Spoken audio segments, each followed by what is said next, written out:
Hello बच्चों, let's read this question. The question says self incompatibility is a device for. So self incompatibility एक तरह का device होता है. किस लिए? फर्स्ट दिया हुआ है इंश्योरिंग क्रॉस पॉलिनेशन को श्योर कर लेने के लिए, या फिर प्रिवेंट करने के लिए सेल्फ फर्टिलाइजेशन को, या फिर सेल्फ फर्टिलाइजेशन को इंश्योर करने के लिए, या फिर सेल्फ फर्टिलाइजेशन के लिए जेनेटिक कंट्रोल करने के लिए. सो इसके अकॉर्डिंग हमें चूज करना है कि क्या क्या करती है self incompatibility, and accordingly we have to choose the option. तो चलिए बात करते हैं इस क्वेश्चन के की कॉन्सेप्ट की.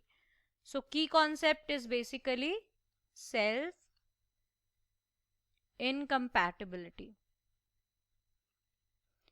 अब बात करते हैं कि क्या होता है ये सेल्फ इनकम्पैटिबिलिटी. यहां से शुरू करते हैं क्वेश्चन को. तो बेसिकली देखो, ये एक तरह की इनेबिलिटी होती है पॉलन की.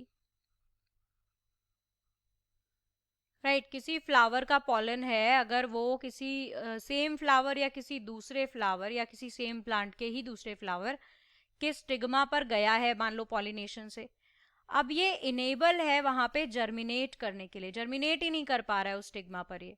सो it is basically the inability of pollen to germinate on stigma. अब फैक्टर्स जो कि बताते हैं कि किस तरह की सेल्फ इनकम्पैटिबिलिटी है, इस बेसिस पे, ओरिजिन ऑफ फैक्टर्स के बेसिस पे दो तरह की होती है. एक हमारी होती है GSI, that is gametophytic self incompatibility.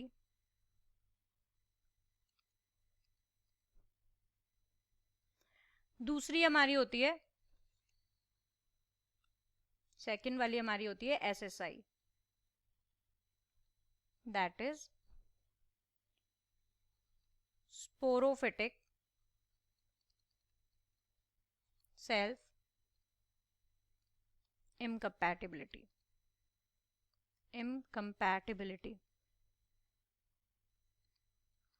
तो अब देखते हैं दोनों ही क्या होती हैं. जीएसआई मतलब कि वो इनकम्पैटिबिलिटी प्रोसेस, यहाँ पर जो इनकम्पैटिबिलिटी प्रोसेस है वो मेल गैमिटोफाइट यानी पॉलन के जीनोटाइप से ही डिटरमाइन कर ली जाती है.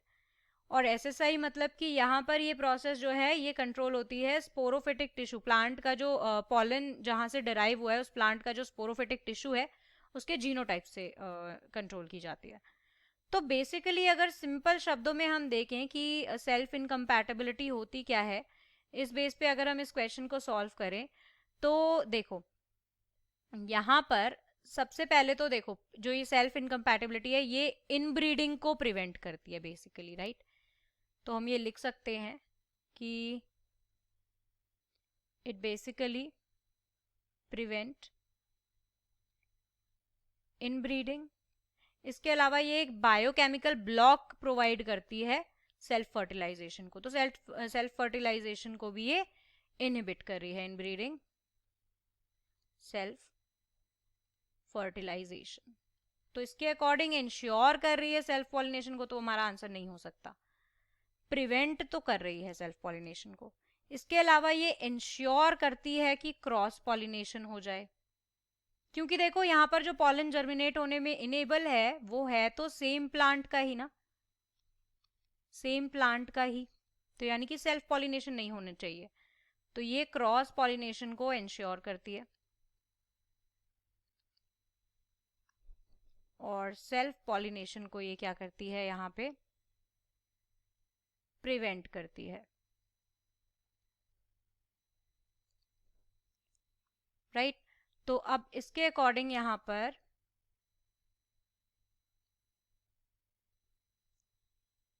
इंश्योरिंग क्रॉस पॉलिनेशन भी हमारा आंसर हो जाएगा.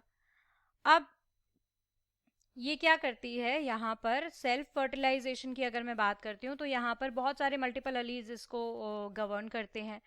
यहाँ पे पॉलन पिस्टल इंटरेक्शन भी गवर्न होता है, राइट. सेल्फ पॉलन को मतलब सेम फ्लावर या तो सेम प्लांट के डिफरेंट फ्लावर में प्रिवेंट करती है सेल्फ पॉलन को फर्टिलाइज करने में. कि वो ओव्यूल को फर्टिलाइज ना कर दे, पॉलन जर्मिनेशन को इनहिबिट करा के, या फिर पॉलन ट्यूब की ग्रोथ को इनहिबिट करा के. So this is basically the function of this self incompatibility, right. तो अगर डिटेल में हम इसको समझें तो ये क्या है, ये एक तरह का जेनेटिक मैकेनिज्म होता है. सेल्फ इनकम्पैटिबिलिटी एक तरह का फिनोमिना है जिसमें एंजियोस्पर्म जो है प्रिवेंट करते हैं सेल्फ फर्टिलाइजेशन को या इनब्रीडिंग को. जेनेटिक मैकेनिज्म है जिसमें सेल्फ फर्टिलाइजेशन प्रिवेंट हो जाती है पॉलन जर्मिनेशन को इनहिबिट करा के और पॉलन ट्यूब की ग्रोथ को इनहिबिट करा के, जब पॉलन जो है वो स्टिग्मा पर आता है. तो इसका मतलब यहाँ पर ये एक तरह का जेनेटिक मैकेनिज्म है सेल्फ फर्टिलाइजेशन को प्रिवेंट कराने के लिए. सो इसके अकॉर्डिंग यहाँ पर हमारा सही आंसर क्या हो जाएगा, फर्स्ट, सेकंड एंड फोर्थ जो है वो बिल्कुल करेक्ट है. यहाँ पर जेनेटिक कंट्रोल किया हुआ है हमने सेल्फ फर्टिलाइजेशन के लिए. So according to this option fourth और option D will be the correct answer here. So I hope you understood it well. Best of luck. Thank you.